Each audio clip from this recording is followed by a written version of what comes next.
When I was a teenager, I was exorcised in one of the churches that I went to in my small rural hometown. When I say exorcised, yes, I do mean the Satan leave this girl kind of exorcism. Um, that happened to me. And so I figured I'd tell you about how that happened.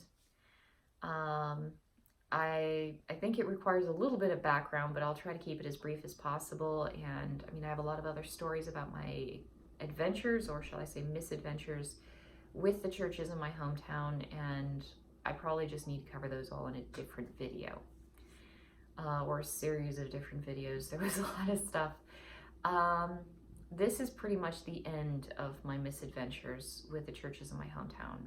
After the exorcism, I really just didn't go back. I kind of gave up. I eventually got a job as an exotic dancer, and I stayed in bars and I worked in bars, and that was kind of where I went and what I did.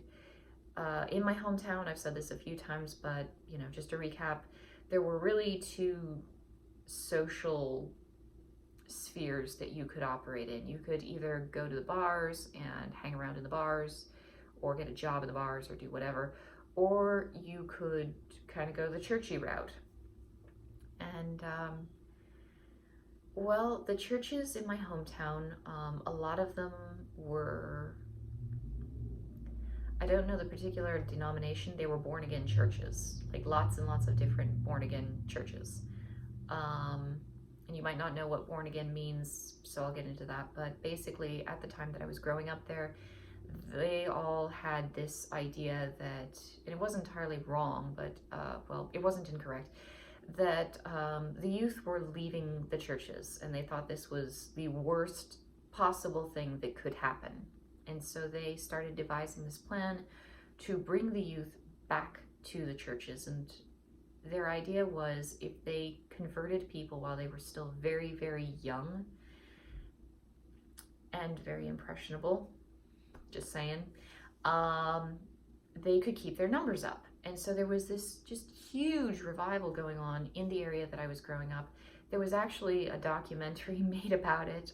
If you want to see that documentary, it's called Jesus Camp, and it took place not too far from where I lived.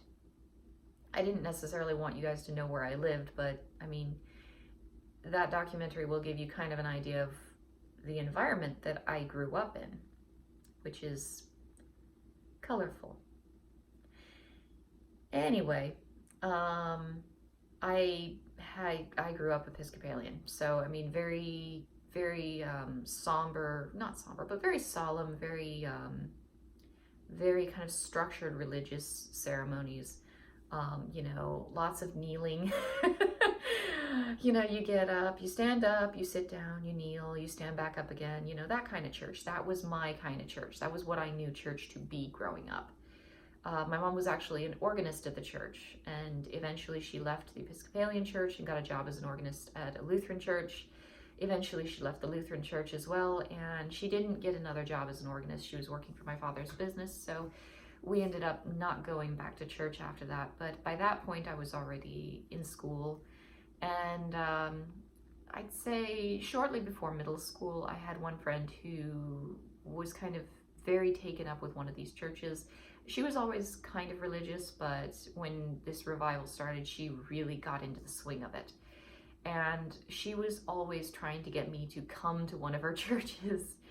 And I mean, she was a friend when I was a kid. I don't know if she was necessarily what you call a good friend, but she was a person with whom I didn't have, any kind of outright animosity. So that was, that was good. I was a little messed up. So, you take what you can get while you can, And she wanted to be my friend, and she wanted to convert me to her religion. And her idea was that I was not really a Christian because I hadn't said the sinner's prayer. And that's kind of where the born again thing kind of comes in. If you're not a born again Christian, or if you're not familiar with born again Christianity, and I know that's not the official term. I wish I knew the official term, but I don't. Basically, there's a prayer called the Sinner's Prayer, and when you say it, um, you become born again as Jesus' child or something kind of like that. And you know, you basically start this new life as a Christian, and your life begins all over again from that point. And it's very much a fresh start. It's a very redemptive idea, um, which might be why it didn't work for me. I think I was beyond redemption. That might be why it never worked for me. Oh well. I had had a rough time, and I was in a very different place than my friend was at that point in my life. I was going through these things, medical problems, issues that were not being properly attended to by the people who kind of had control over my life. And you know, I realized that I was fighting an unwinnable battle, an unwinnable war, really. No matter what I did, it was never going to be good enough. No matter how hard I worked, no matter how far I pushed myself. That was a realization that I really had to come to in my later years of high school, particularly because when I was 17, I nearly died. And that was an adventure that I should probably make a video about sometime too, because it's a little complicated. But basically, I realized it didn't matter how hard I worked. No matter how hard I worked, it was never going to be good enough. And if I pushed myself as hard as they told me to push myself, I was going to die, which I nearly did. And they were still disappointed in me. So, you know, I had a really different moral journey that I was taking at that point in my life. Basically, I had to learn that trying to be good wasn't necessarily being good, which is a really weird lesson to have to learn, especially when you're a kid. But, you know, being obedient is not necessarily being good, which is an important thing to know, I guess. Very important, really, but at the time, I mean, it's not an easy lesson to learn when you're a kid. Anyway, so I was dealing with a pile of my own crap, and I wasn't dealing with it very well even. But you know, my friends were in this very different place than I was. You know, they were dealing with normal teenager shit, which honestly, normal teenager shit is pretty heavy too. You know, there's lots of feelings and emotions. You're learning about the world. You go through puberty, so there's this whole new level of awareness that you develop about the world around you, which is pretty overwhelming.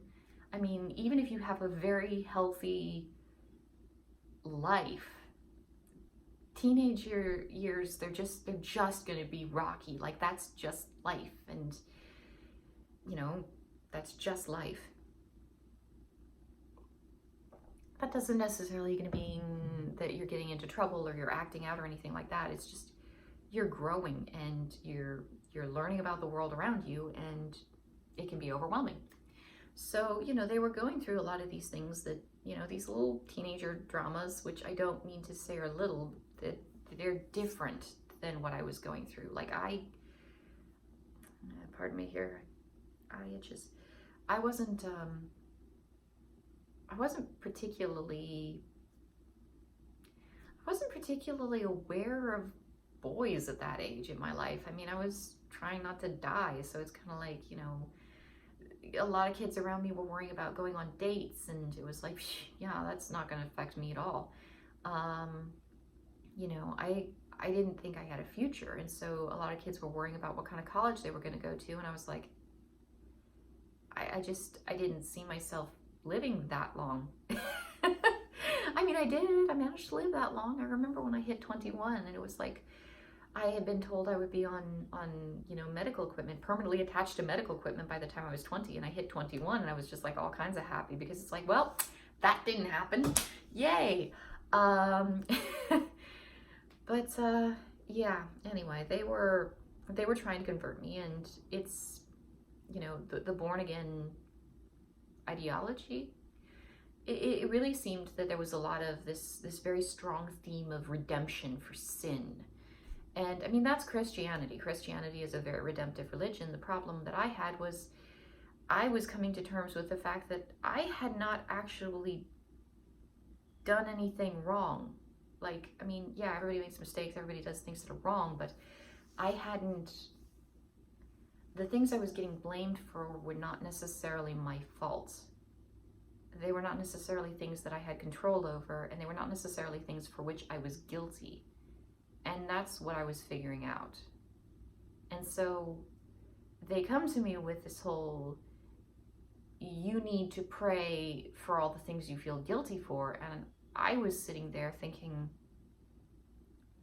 I need to learn not to feel so damn guilty. It was a very different, the ideas just did not work well together. And so, they wanted me to say this prayer, and I said no. And they started pressuring me to say the prayer, which made me say no all the more. They started trying to manipulate me into saying the prayer, which made me say hell no. At the same time, my grandmother was having some issues of a religious nature as well, which I need to talk about at some other time because it's just too complicated. But basically, she was trying to get me to say the prayer, but she was dealing with some pretty heavy stuff that made me definitely not want to say that prayer. Basically, the more people tried to force me to say it, the less I wanted to say it. And so eventually it got to this point where I was allowed to come to the church and I was welcome in the church. They definitely wanted me there in the church, but they were aware that I had not said the prayer. So in their eyes, I was not a true Christian yet. And there was a certain degree of otherness to me that's, I was just, I was still tainted. And this led to some very amusing social situations that I need to, like I said, I need to do another video about my misadventures with the church. But eventually I went to this last church. This was the last church that I went to that my friend had told me about. Like, oh, she was following her usual pattern. Oh, it's such a wonderful church. Oh, the people there, they're just so spiritual and so holy, and you need to come. And she had not yet become disillusioned with that church, and so she was trying to strong arm me into going, and I didn't have much of a social life, and so I thought, hey, I'll go.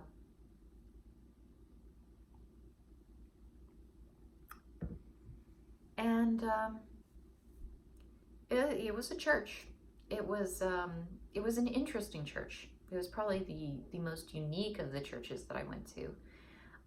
The pastor for the church, if he was a pastor, I'm not really sure.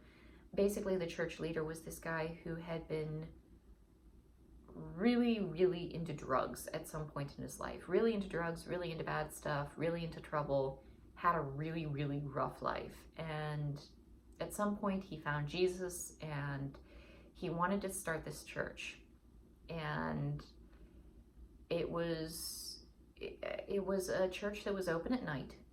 They worshiped at night.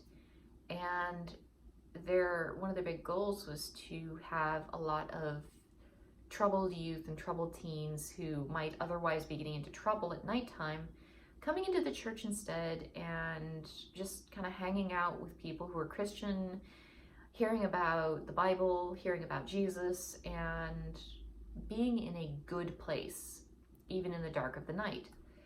And I mean, I'm a night person, so that worked out well for me, but it was actually a really good idea. He had a lot of really good ideas. He even had like this little tiny mini cafe there where they would sell coffee, and it kind of helped the church generate a little bit of money to keep going. And so you could hang out in this little mini cafe at this little church and, talk with other Christian people, other young Christian people too. Like a lot of kids started hanging out there, and it kind of became a spot for people. I think in some ways, I don't know why it failed. I don't know why it failed. but it did. I think part of the problem was that it was just too innovative, and my town was too small and too rural and too, it was not a place where you could be innovative. It was not a place for innovative minds to be. And that's one of the reasons I didn't like it there. It wasn't a particularly welcoming place for people who were creative or different. And I mean, I hate to say that about myself, because there are a lot of people who they're just antisocial and they don't get along with other people, and then they're like, well, it's because I'm creative and it's because I'm different and you just don't get me. That place, like, it really, really, really was not a place where you want to be a creative person. It wasn't welcoming for anything that was not utilitarian in nature. There were good things about that. I mean, there is a certain amount of no nonsense that serves a great purpose in the world. It's just, if that's not your baseline personality, you might kind of not do so well there. Anyway, I think that might partially be why it failed. I think another problem is the fact that some of the kids who got there, like who would go there, I heard at one point they went to a small business like next door, lit a dumpster on fire, and they traced that back to the church, where like all these kind of somewhat rowdy, kind of troubled teens are hanging out in the middle of the night. That probably didn't help them too much. But I was long gone by then. I got exorcised in that church, and I'm not entirely sure why. At first, for a long time, I assumed it was because of what I had told the pastor, the church leader, if he was a pastor. I'm not too sure. I don't know what denomination it was. I have no idea. It was a very informal kind of church. But he was a very charismatic fellow, and he had been through some really rough stuff in his life. Like, I don't really know what, he wasn't too clear on the details. He gave the speech, oh yeah, I've done a bunch of drugs, I've done a bunch of bad things, and then I found Jesus. And so it's like, okay, I'd done drugs and bad things, lots of drugs, bad things, got it. But he was telling me about, he'd had some really rough stuff happen in his life, and so, hey, I've had some really rough stuff happen too. And so I'm talking with this guy, and I mentioned to him that I cut myself. And I thought about it before I was making this video. I'm just going to make a different video about self-harm and cutting and all that. And I will leave a link to that in the description as well. Because I think it's something there's some things I'd like to talk about with that. But I won't waste your time in this video. Anyway, I told him that I was cutting myself. I think I actually had some scabs still on my arms at the time, and so I kind of showed him those, and I was like, yeah, it's the thing that I've been doing. And I know it's not good for me, but, I don't know what else to do. And one night I came in, and it was empty. The church was just completely empty. I came in, and the only other person there was my friend who had got me to come, and she was praying. And I came in, I kind of looked around, and nobody was there, and was like, okay, church should be starting. This is the time everybody comes in. Where is everybody? So I walked over to my friend, and she's praying, and I was like, hey, where is everyone? And she kind of glowered at me and shushed me, and then went right back to praying and didn't say another word to me, which was very much her style. Anyway, I kind of looked at it and was like, well, I'll give it a few minutes and then I'll leave if nobody's here. And so I went and I sat down and kind of just sort of hung out for a little while, like, okay, maybe people are going to start filtering in any minute, something like that. Where is everyone? Maybe when my friend's done praying, she can tell me what the hell's going on. So I'm waiting and I'm waiting. And it seemed really odd to me that everybody was gone. And then all of a sudden, this door opens to this like little room that, that I know about, but, the door was closed, and all of a sudden the door opens, and I look up, and one of the girls in the church, she comes out, and she was having a rough time too, lots of teenage stuff, like kind of rough teenage stuff, but teenage stuff. she comes out and her face was just red as an apple, and her face was puffy, her eyes were puffy. She'd clearly been crying a whole lot. She's still got tears running down her face. She's kind of sobbing quietly, and I just looked at her. I was like, oh shit, somebody died. Somebody died. Yep, somebody died. And I barely even know these people. I'm still really new to this church. Somebody died, and I don't even know. I'm not even gonna recognize their face or know their name. This is bad. This is bad. It looks like it was a pretty bad thing. She's crying pretty hard. I don't always know how to handle these social situations very well.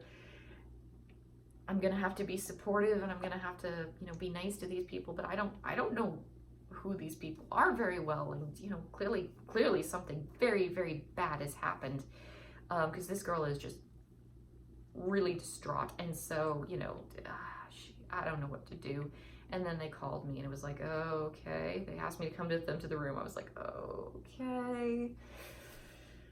okay, somebody died, something really, really bad has happened, probably a death, and shoot, well, here I go. And so I got up and I followed them into this little back room, and every single member of the congregation was crammed into this little room. And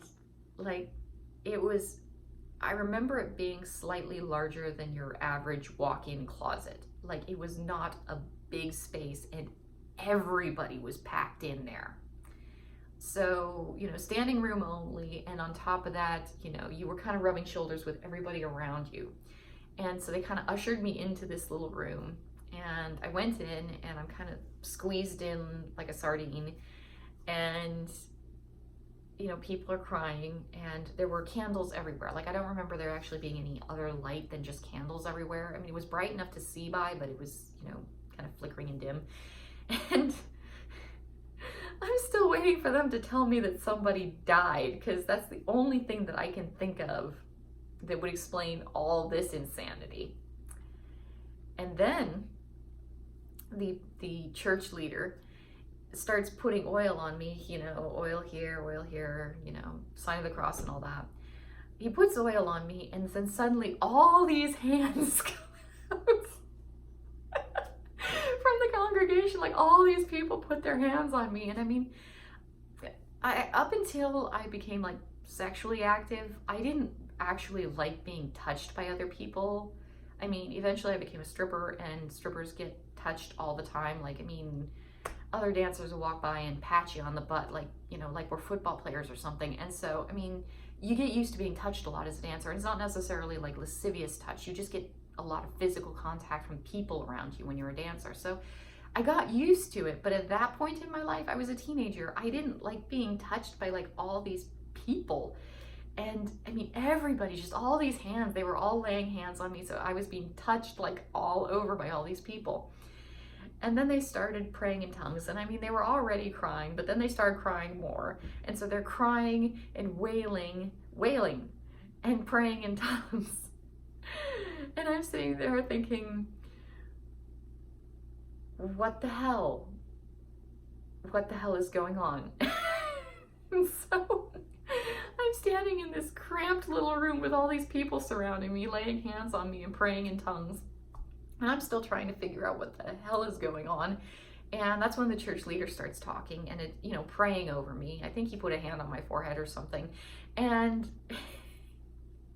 I didn't figure out what the hell was happening until we got up to the Satan leave this girl part. And then it all just kind of clicked into place. It's like, oh, they're exorcising me.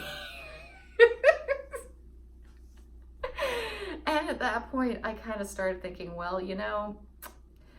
maybe I should just leave, because I really want to leave. And I mean, I don't want to be here, and I don't want to interrupt their little ceremony or anything, but I really don't want to be in the middle of all this. And do you think they'd let me leave? Could I get away with that? If I just made a beeline for the door, would they let me go, or would they try to restrain me? I've never done this before, so it's a little bit I don't know what's going to happen here. So I decided that the best course of action was just to, sit tight, stay put, let them finish their ceremony, and then get the hell out of there. Because I didn't really know how they'd react to me suddenly just bolting for the door, which is exactly what I wanted to do. So I sat there, and eventually, after much praying in tongues and wailing and crying out to Jesus, they finished, and they escorted me out of the room, and I left. I grabbed my purse and I slung it over my shoulder and I walked straight out the front door, and I did not come back. And I think that was kind of the last time that my friend ever managed to successfully get me to come to one of her new churches where everybody was just so awesome and so holy and all that. I just, I went and worked at a bar as a stripper instead. So there,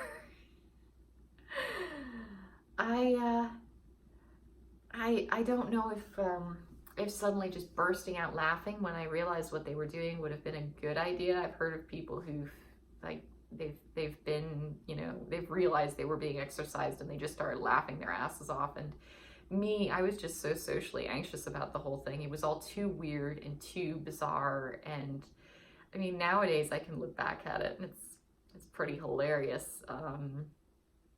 But at the time I was a little bit weirded out by it, which I suppose is kind of understandable. It was pretty weird.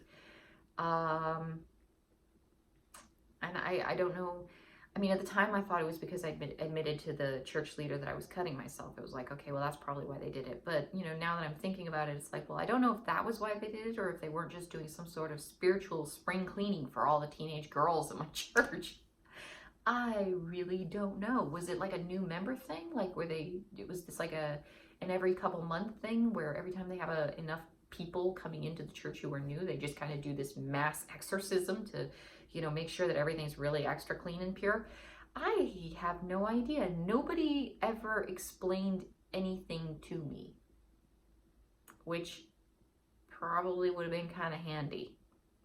I mean, if I had known they were going to exorcise me, I wouldn't have gone to church that day, or any day really, but definitely not that day. So yeah, I don't know if that's why I'm afraid of churches, because I have a slight phobia of churches. The first time my husband brought me to church, because we were not yet engaged, but we knew we wanted to get married, and I wanted to convert over to Catholicism because he was Catholic. And I wanted to share a religion with him. I wanted us to all be, pretty spiritually united because we were going to have kids. And, I had all sorts of reasons, but I wanted to become Catholic. And I mean, it wasn't just family reasons. I really did genuinely want to be Catholic. And he brought me to a church, and I had a panic attack in the church. And so he had to lead me out of the church. He was very sweet about that. We got pretty much halfway through the service and he's like, okay, we can go now. I was like, oh God, thank you. Yes, let's go.